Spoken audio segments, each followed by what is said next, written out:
Being a parent is a big, wide, expansive job. And there's so many influences that come into our home and into our lives and into our minds. How do we refine it? How can we look at it? How can we see things in a clear framework that will help us understand what our stewardship is in our home? In this video, I share 3 areas of stewardship that every parent is in charge of in their home, and some ideas of where to start. Hi, I'm Kenna, and I help parents inspire an environment of learning in their home. I'm glad you're here. So let's talk about those 3 areas of stewardship for parents. To do this, I invite you to take a step back with me so that we have a framework and you understand where I'm coming from with this. Let's talk about culture. Culture exists all around us. The modern-day Merriam-Webster dictionary defines culture like this: the set of shared attitudes, values, goals, and practices that characterizes an institution or an organization. So, culture can be the shared attitudes, goals, values of a country, a business organization, a religion, a classroom, a home, right? And as the architects, the creators, the builders of our own selves, our own homes, and our own families, we have a great opportunity to intentionally create a culture that infuses the goals and values that we have for those areas of our life. And this is no matter what other cultures surround us outside, right? So here's the 3 areas: self-culture, home culture, and family culture. As a leader of our own homes, it is essential that we lead by becoming. And this is us developing our self-culture. This means doing the inner work to be able to act according to our values more often and more consistently. It means centering ourselves in the things that matter most so we can present our best self to the world.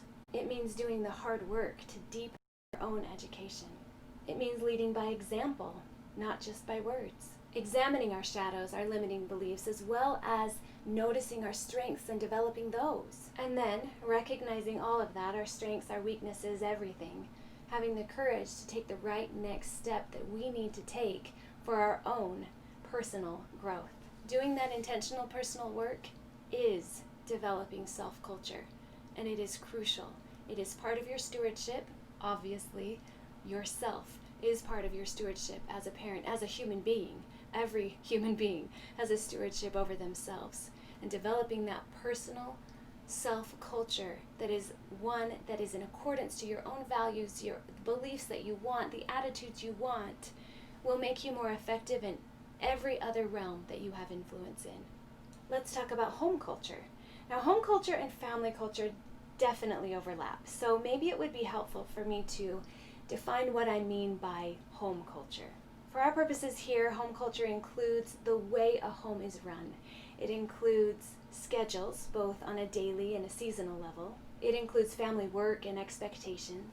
It includes time management, and mom meetings and interviews, and ways that you touch base in the home. It includes being at the crossroads, the environment of the home and how it is set up. All of this is encompassed in home culture.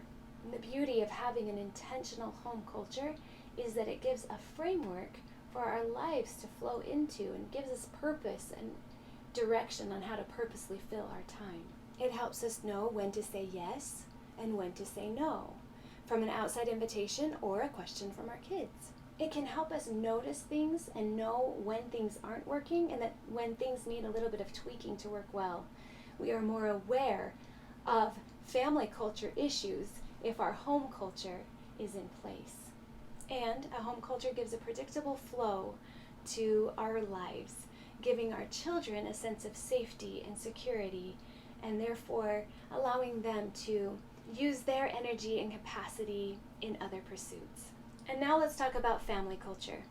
To refer back to the definition that I shared at the beginning from the Merriam-Webster dictionary, family culture is the shared attitudes, values, goals, and practices of a family. I feel like family culture is one I talk about a lot, and I believe a healthy family culture encourages growth and learning and improvement as opposed to stagnation, right? To feel safe and secure even if you fail, right?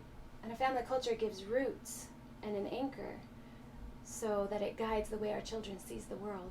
And I think a really good family culture has that innate belief in every person's unique greatness and their ability to become and to develop that greatness and grow into that greatness. And honestly, it really all comes down to relationship. The only way you have influence on your family culture is if you have a healthy relationship with the members of your family. So start there. That's the place to focus if you want to improve your family culture. Start with the relationships. Now recognize that it is all connected, right? If you improve your family culture, it is going to improve your home culture and your self-culture. If you improve your self-culture, it's going to influence your family culture for good. And that goes for every member of the family, actually. If another member of your family improves their self-culture, you know, right, that influences the family culture. If somebody is working on patience, for example, and using the right tone when they speak to their siblings, you know that improves the family culture. So that improvement of self absolutely translates into the other areas. They are so connected. So at this point, it might be good to just go through a self-assessment. Take a personal inventory. Am I centered in what matters most to me? Does my home schedule flow in a way that centers around the values of our family? Am I doing the hard work to improve myself? Am I developing my strengths? Am I building the relationships with my family members? Each one individually, think about them. And then, as you're thinking about this and answering these questions, think to yourself, and we will all have one, right? In what area can I improve? We'll probably have more than one. That's okay. What I want you to do now is just choose one thing to work on, one right next step for you to focus on. And then do the same thing tomorrow and the next day and the next day. We're not seeking for perfection here, but we are seeking for effort because effort counts. Now, to get some ideas on how to manage your energy so that you can give your best self to the world, I invite you to watch the video that I made called Manage Your Energy and Give Your Best. I will link that below. Thanks for watching. Here's to you for seeking out the tools you need to create the home environment of learning that you want and to cultivate the self-culture, home culture, and family culture that will lead to growth and improvement. You've got this.